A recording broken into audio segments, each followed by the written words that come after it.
Growing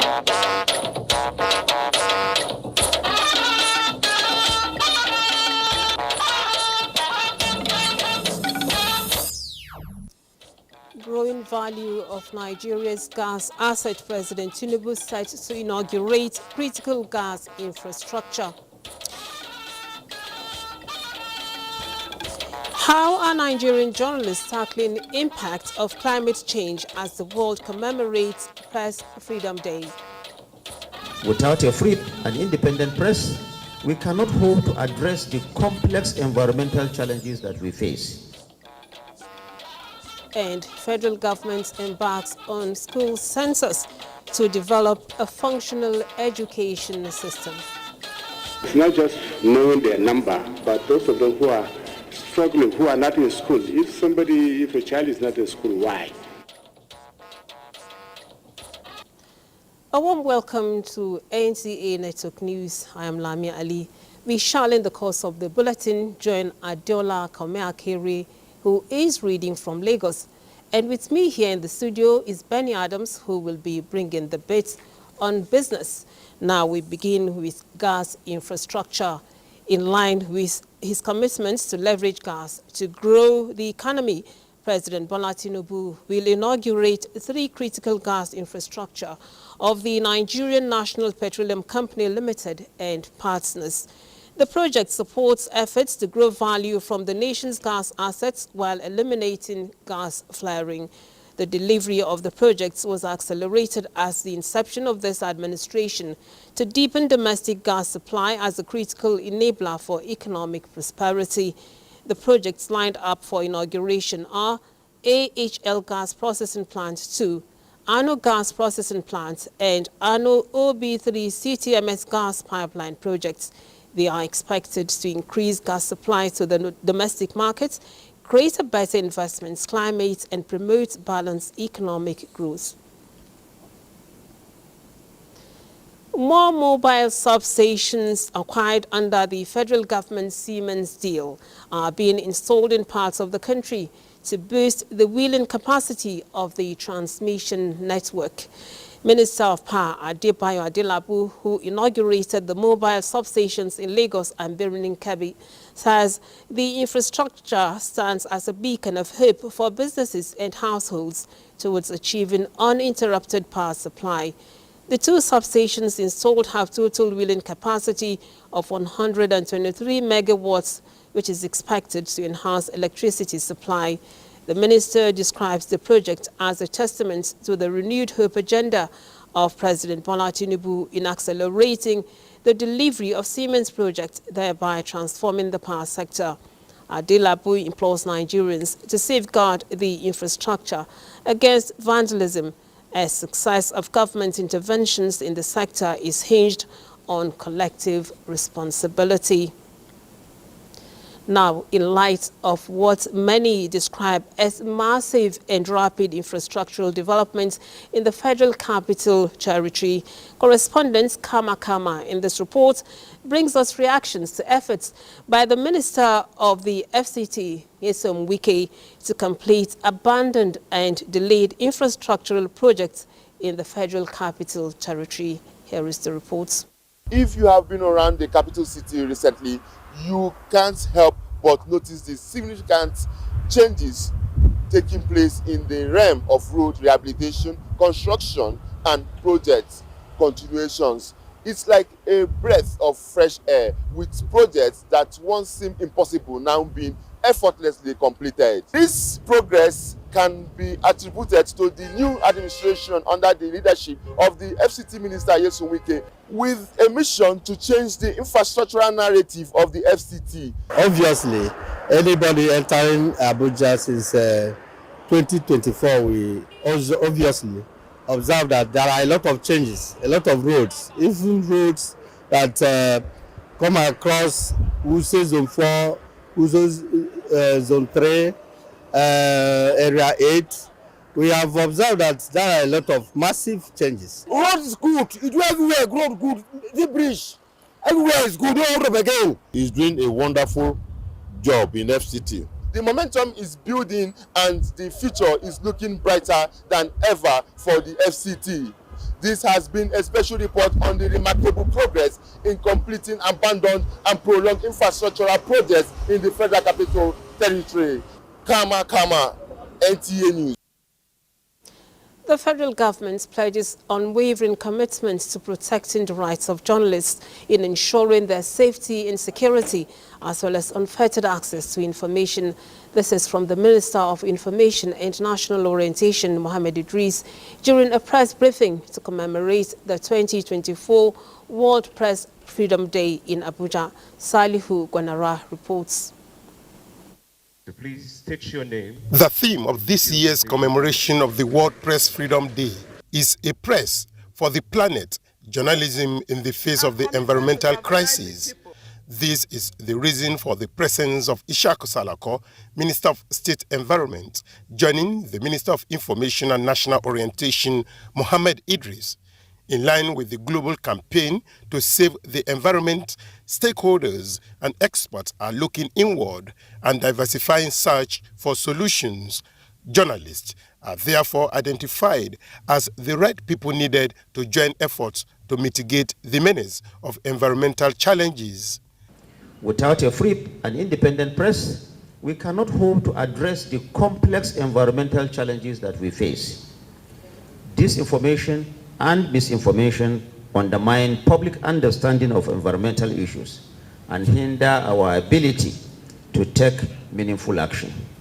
Therefore, we must staunchly defend press freedom and support the work of journalists who are dedicated to reporting the truth. We are not paying attention to what's going on. We are not getting concerned about the logging in our forests.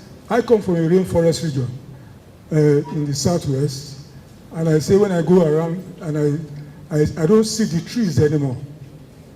They've been logged, they've been cut off, and nobody is talking about how do we replace those trees. This was an opportunity for the Minister of Information and National Orientation to reiterate the federal government's commitment to promote and defend responsible journalism. You cannot tear your country apart just because you want to talk about press freedom. We have been talking about FDI's foreign direct investment into this country. You cannot have your newspapers and radio stations flashing about insecurity all the time, about things that are not palatable, and expect people from other climes to come and invest in this country.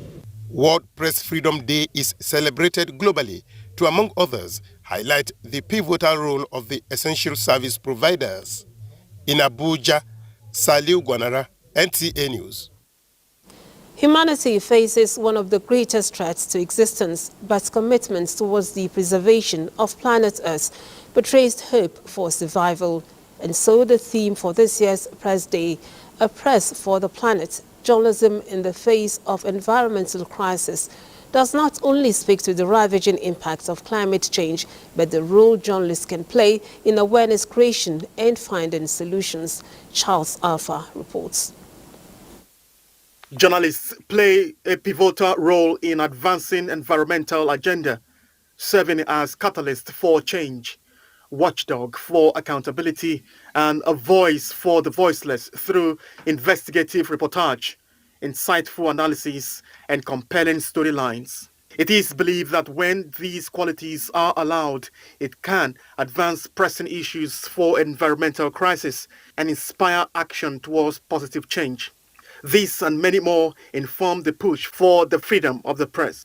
Minister of State for Environment Isaac Salako and Head of UNESCO Abuja Abdurrahman Diallo believe press freedom is essential in promoting transparency, accountability and social justice, which is critical in communicating threats posed by climate crisis.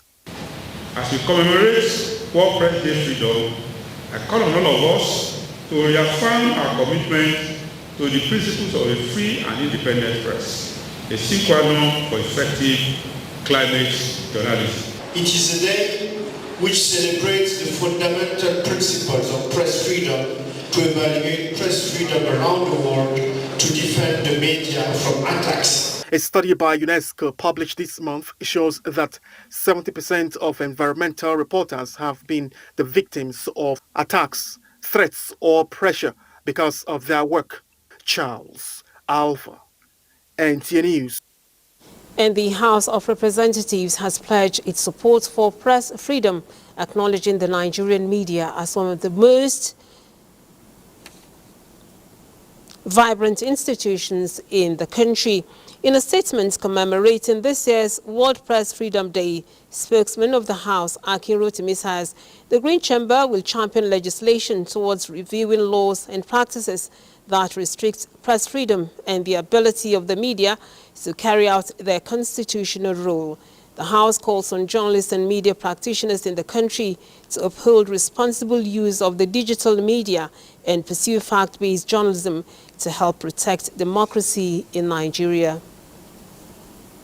Now, the United Nations Secretary General Antonio Guterres says he is rather calling for the protection of rights of journalists across the world.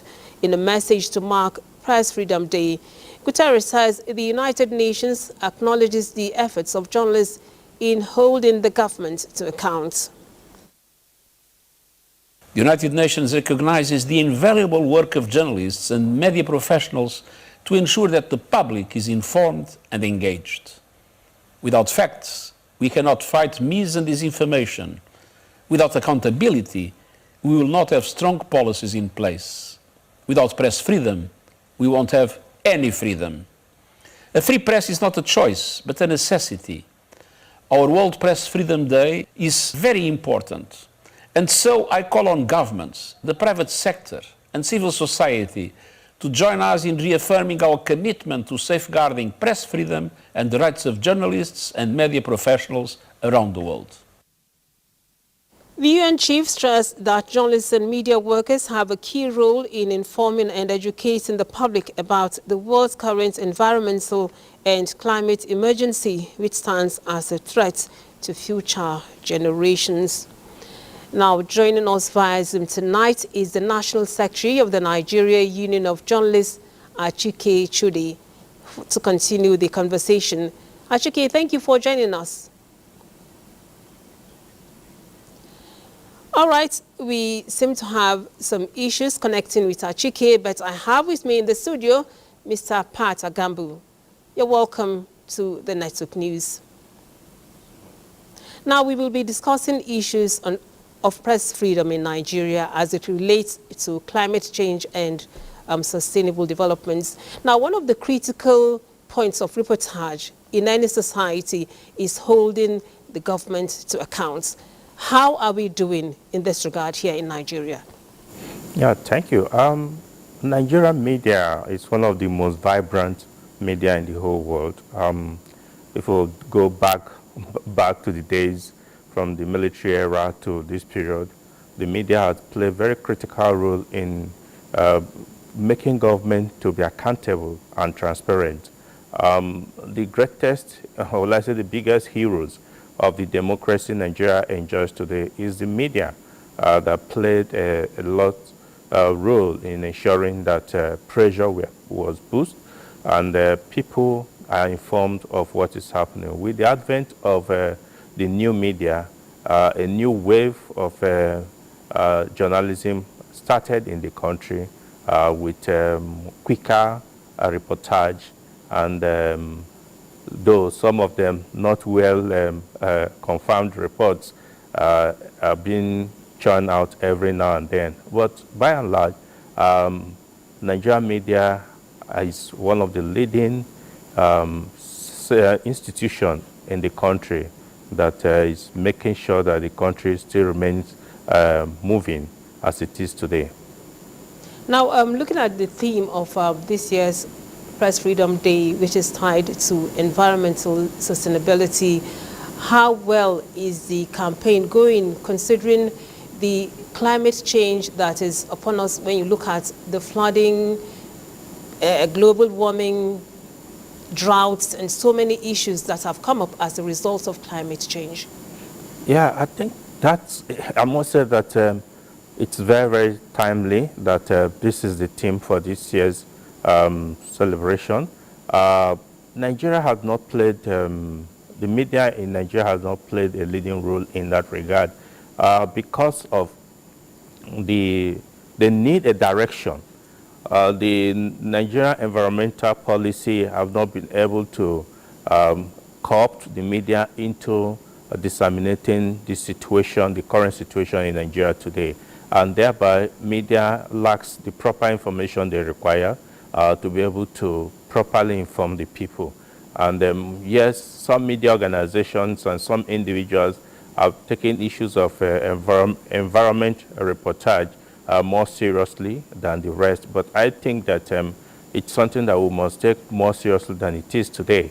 It's a call that is needful because our environment is being degraded every day and is affecting the well-being of not just the environment itself, but the Nigerian citizens. So far, I think the media are doing not so well, but there's avenue for improvement in ensuring that the right things are done with proper guidance from the government. Thank you very much, Mr. Agambu, for the conversation and the additional information on that. We thank you for joining us on the Network News, Mr. Agambu. Thank you so much. All right. The National Orientation Agency is taking the cooperation of the Nigerian media through the Broadcasting Organization of Nigeria, BORN, as a formidable ally in its efforts at sustaining productive engagements with Nigerians on the very important issues of values and nation building.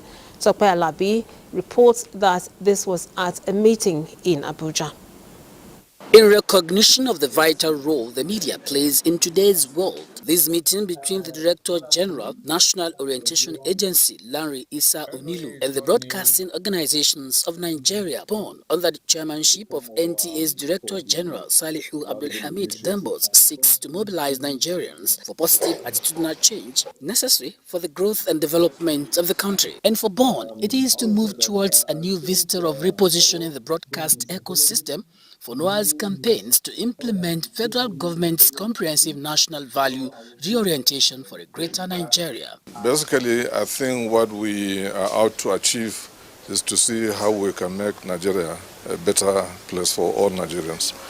And we all have a responsibility to do that. And we are fully prepared to give the NOA the supporting hand to make sure that we bring the desired change in this country. So this is what we are out to achieve, and all hands are going to be on deck. Because this is a Nigerian project, and so everybody is involved. We all must play our own role in it. Well, NOA has been charged with the responsibility, by law to spearhead this, but we cannot do it alone. We had a very fruitful discussion on how to ensure that we all collaborate so that our messages can get to the last man in this country, and we're able to mobilize Nigerians for peace, for progress, and for the stability of this country. Since its establishment in 1973, BORN membership has increased to more than 100, and its vision is to foster a future-proof environment for radio, TV, and new media broadcasters to serve their audiences and contribute meaningfully to national development. In Abuja, Tope Alabi, NTA News. You're watching NTA Network News. We now take some messages. Do stay tuned. You're welcome back. Efforts are being made to start manufacturing vehicles and spare parts in Nigeria. The African Association of Automotive Manufacturers and the Nigerian Automotive Manufacturers Association were at the State House to brief President Tinubu on these developments. The delegation received by the Chief of Staff to the President, Femi Gbajabiamila, pledged commitments to the renewed hope agenda of the President and informed him that a legislative bill to drive the automotive industry was being drafted and reviewed by the Federal Ministry of Justice. They emphasized the need to develop the industry, which would create massive employment for Nigerian youths and ease the burden on the much-needed foreign exchange. The Chief of Staff to the President assured them of the President's commitments to Nigeria's industrialization as evidenced by all of the policies being implemented under his administration. He, however, implored that locally manufactured vehicles should be of the highest quality that will stand the test of time and also meet the needs of Nigerians. Now, the Ministry of Education is set to carry out a national census of schools and teachers, as well as head count of students in primary and secondary schools across the country. Minister of Education, Professor Tahir Mamman, during a courtesy call on Nigeria's First Lady, says the census, scheduled to begin this month, is part of ongoing efforts to promote functional education. State House correspondent Adeni Taiwo has more. The desire to promote functional education and drive inclusion in the sector, particularly in the area of addressing out-of-school children, is a shared concern for the Ministry of Education and Nigeria's First Lady, Oluremi Tinubu, whose recent interventions are already impacting the educational landscape. We have monitored your activity. It is therefore not surprising that this visit to our office by the Education Minister and his team started on a note of appreciation, with the Minister acknowledging our crucial interventions in the sector. Quality education at the basic level is the major focus of the ministry, and the first step in that direction is to get accurate data for planning. It's not just knowing their number, but those of them who are struggling, who are not in school. If a child is not in school, why? So that government can intervene efficiently, and hopefully by the end of this year we plan to conclude on that. The minister says the number of children who proceed to secondary schools from primary schools range from between 20 to 25%. So, while the government is keen on establishing a database for the country, it is also working on introducing skills acquisition programs at that level. Because I'm still teaching, I just believe I have. In the First Lady, the minister found a willing partner as she made a case for priority funding of the sector in order to meet up with emerging trends in technology. Why can't we go back to the technical colleges and, you put a lot of resources there?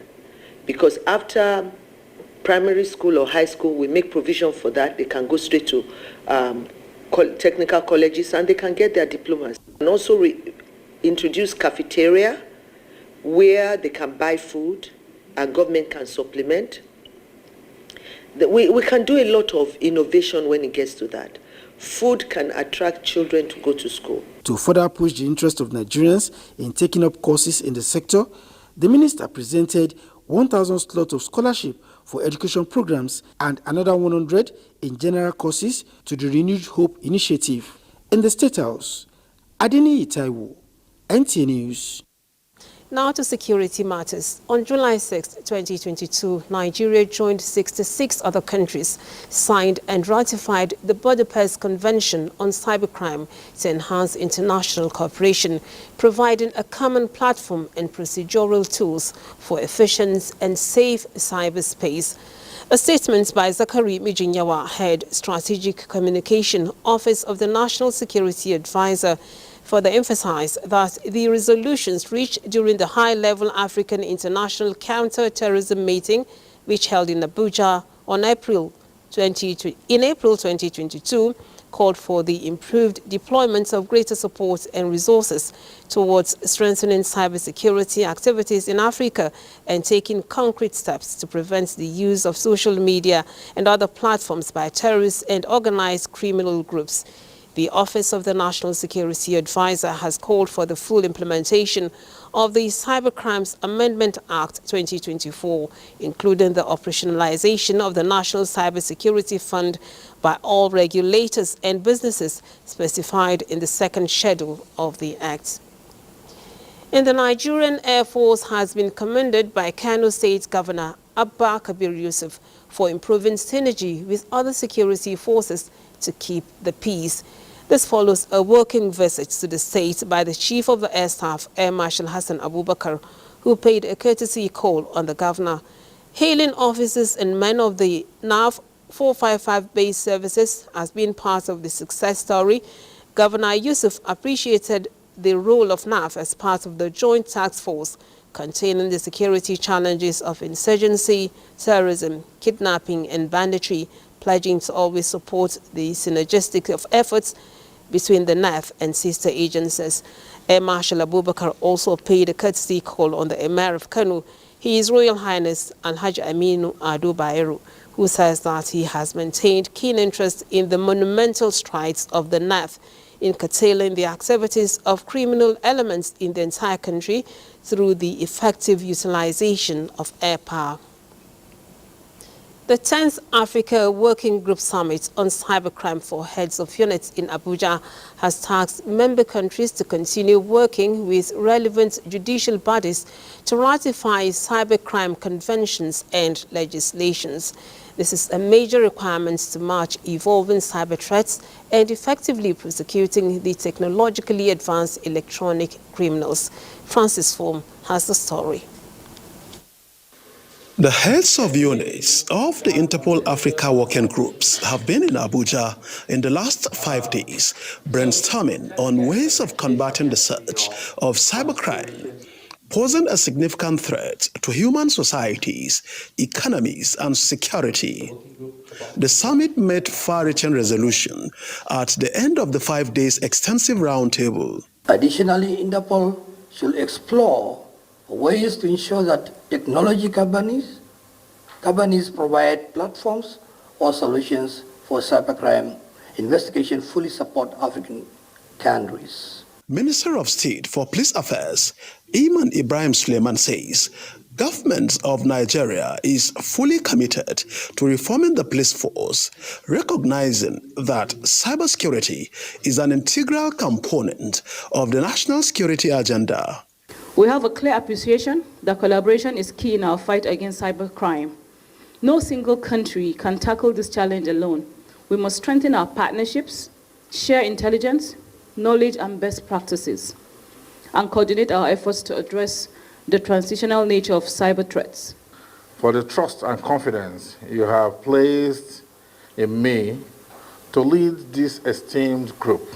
Meanwhile, the director of the Nigeria Police Force National Cybercrime Center, CP Ifeanyi Uche, has emerged as the chairman of Interpol Africa Working Group on Cybercrime for Heads of Units, while his counterpart in Cameroon is the vice chairman. Francis from NTA News. The Office of the Special Advisor to the President on Policy and Coordination is engaging ministries, departments and agencies on presidential priorities and setting targets of the current administration's 8-point agenda. The Central Delivery Coordinating Unit under the presidency was asked the Nigeria Social Insurance Trust Fund to keep the management abreast with set targets and performance measurement scales. Joseph Otsen reports. The task before the Nigerian Social Insurance Trust Fund under President Bola Tinubu's 8-point agenda falls under numbers 6 and 8, where education, health, investment, and effective service delivery form essential pillars of development. The president signed a performance bond with his ministers and permanent secretaries, itemizing those key deliverables of what the ministry, he wants the ministry to achieve or to implement or to deliver from 2024 to 2027. So having signed that bond, the Central Delivery Coordination Unit, working with the ministries, organizing step-down training program and workshop. The key indicators for NSITF is to ensure that staffs, that workers who are injured or have permanent injury receive rehabilitation, and also for benefits, death benefits are paid on time for staffs who lose their life while they are working, trainings for people with disability. Organizations are expected to document every program to the Central Delivery Coordinating Unit for periodic assessment. The NSITF is in a good position to provide leadership in the areas of data generation, storage and sharing for the coordination and delivery of social intervention and social safety net programs to help in the achievement of the 8 key priority areas. The unit under the Office of the Presidency says it is mandated to track, provide and validate quarterly reports to the President on the implementation of the priority policies, programs and projects as the government strives to improve the economy and living standards of Nigerians. In Abuja, Joseph Oten, NTA News. Our next set of reports come from Lagos Center of Excellence with Adeola as our guide. It's over to you, Adeola. Thank you, Lami.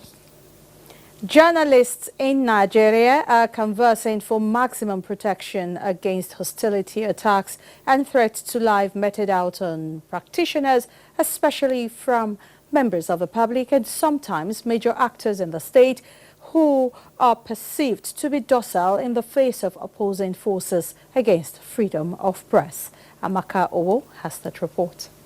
Nigeria is ranked 120 out of 180 countries, according to the World Press Freedom Index. In the year 2021 alone, the International Press Center recorded 41 incidents of attacks on journalists and media professionals, with 57 of them affected, varying from unlawful arrests, detention, assaults, threat to life, and in some instances, death.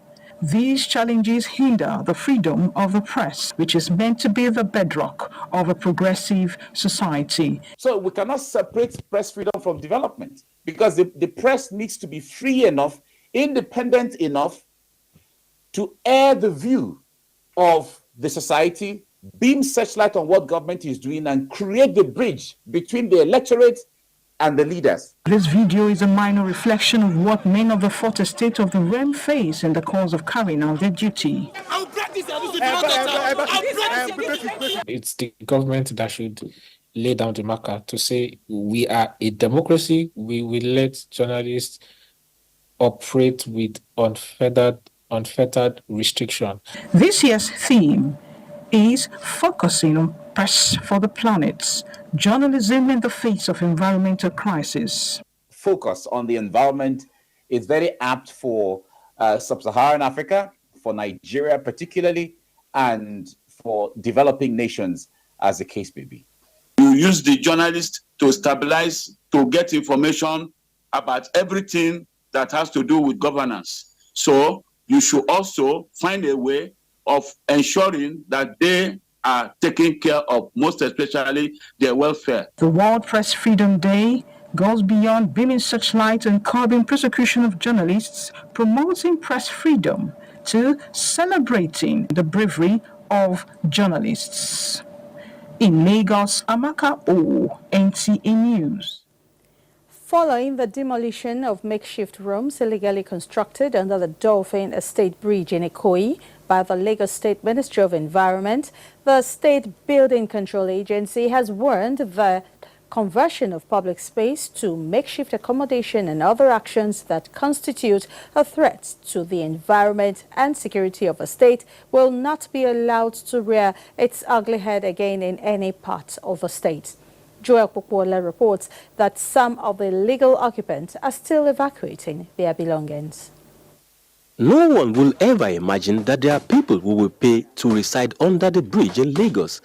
Incredible as it sounds, this makeshift structure pulled down by the Lagos State Ministry of Environment comprised of 86 partitioned rooms, with squatters paying as much as 250,000 per year to live here.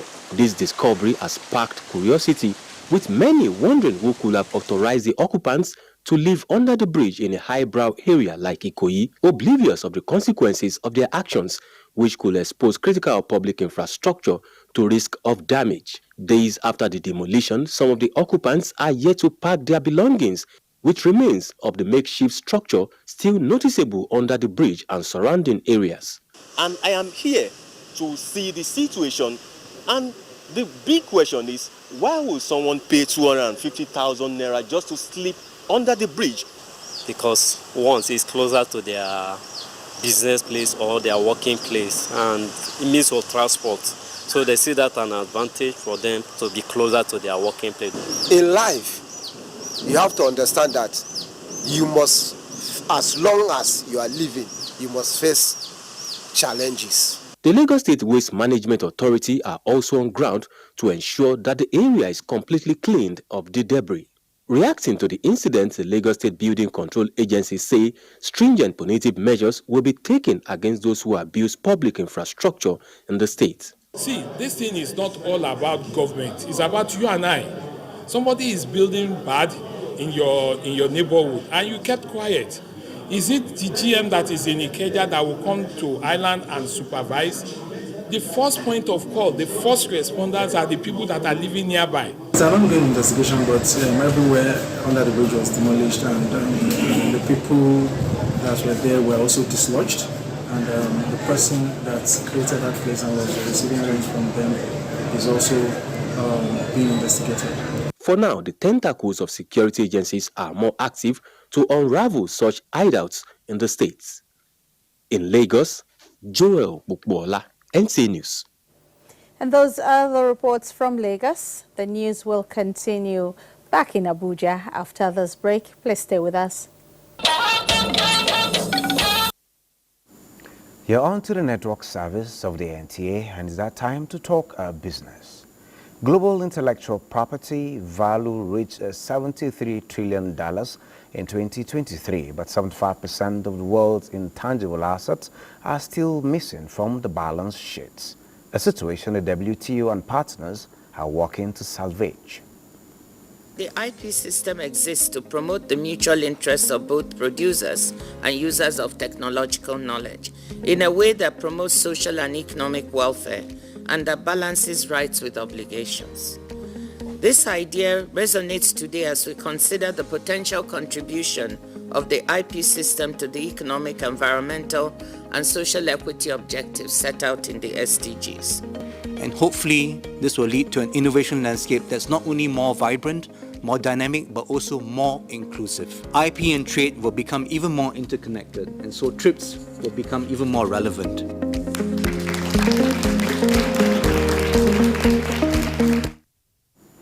The Ministry of Industry, Trade and Investment has extended the deadline for companies interested in managing a $10 billion diaspora fund to apply.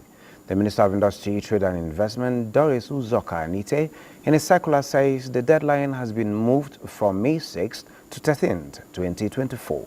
The minister said the extension is to allow stakeholders additional time to adequately prepare their applications following the guidelines established for the fund. Prospective applicants are to utilize the extra time to complete their submissions.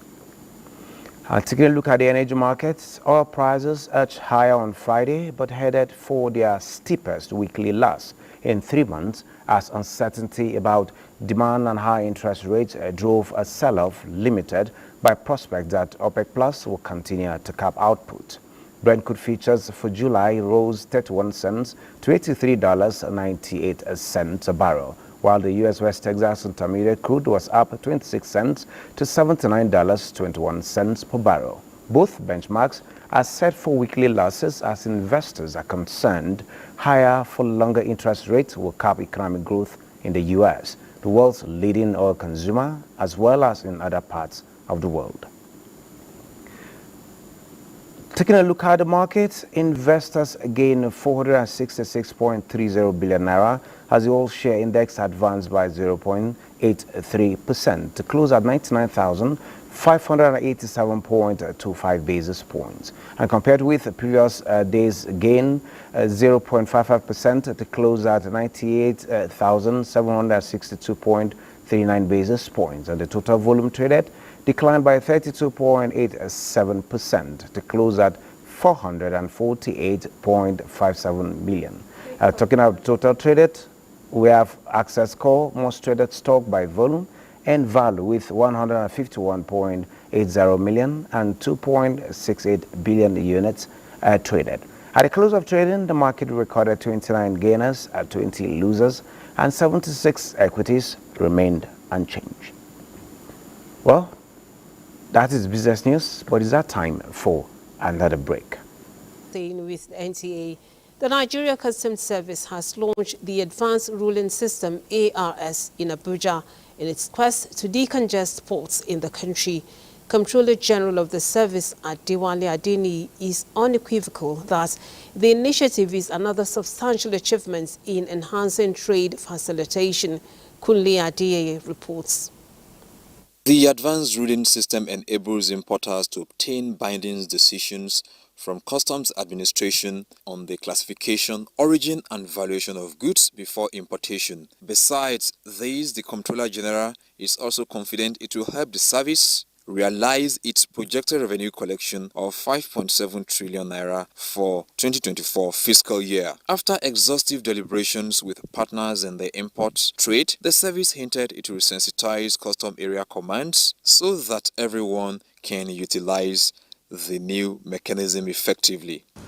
The launch of advanced ruling at this time aligns with the policy directive of President Bola Ahmed Tinubu's administration to facilitate trade for legitimate traders.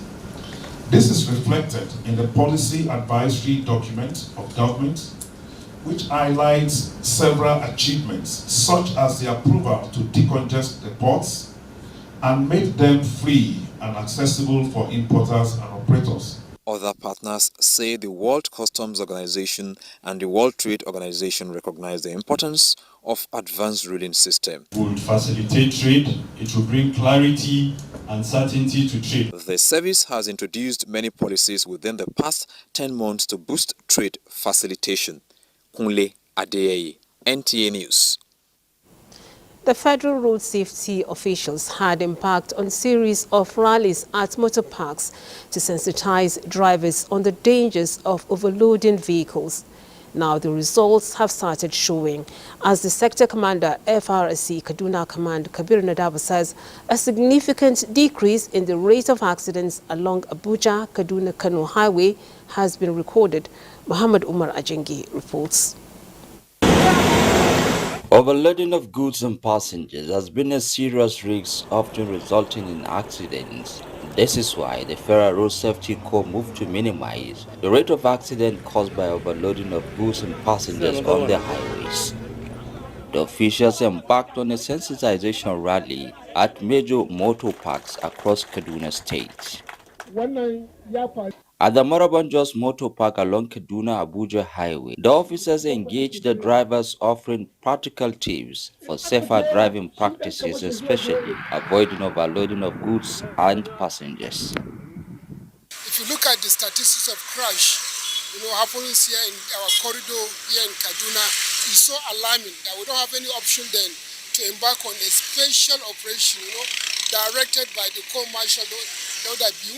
The message resonated deeply as the drivers acknowledged the grave consequences of overloading, not only for their own safety, but for the well-being of all road users. 4 weeks consecutively, there was a drastic reduction because only one truck was involved in a fatal crash compared to last year, October, November, December. There was a crash that involves one truck. We had about 19 people died as a result of this overloading. We cannot allow this to continue under this corridor. The drivers departed from this venue of the rally with a new sense of responsibility and commitment to upholding the principles of road safety to avoid accidents. In Kaduna, I am Muhammad Umar Ajengi, NTA News. And here's a check on Saturday's weather prospects. Welcome.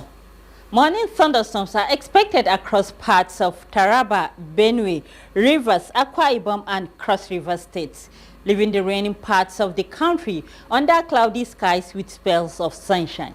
The afternoon have good prospect of thunderstorms across the stretch of the coastal cities, extending to parts of Ondo, Edo, Imo, Enugu and Abia. Thunderstorms are also expected across most parts of the central cities, as well as parts of Adamawa, Taraba and Kaduna. Heat index is high across the country, especially the north and the north central region. As such, heat stroke is highly likely. Therefore, strenuous outdoor activities should be avoided and stay hydrated. That's our bit from here. I'm Safia Sanyinusa. Thank you for watching.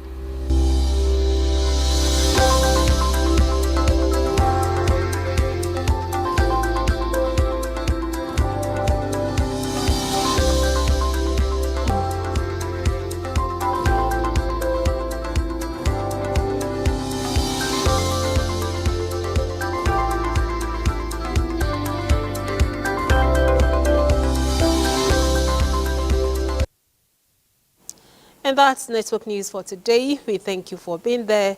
Do have a good weekend.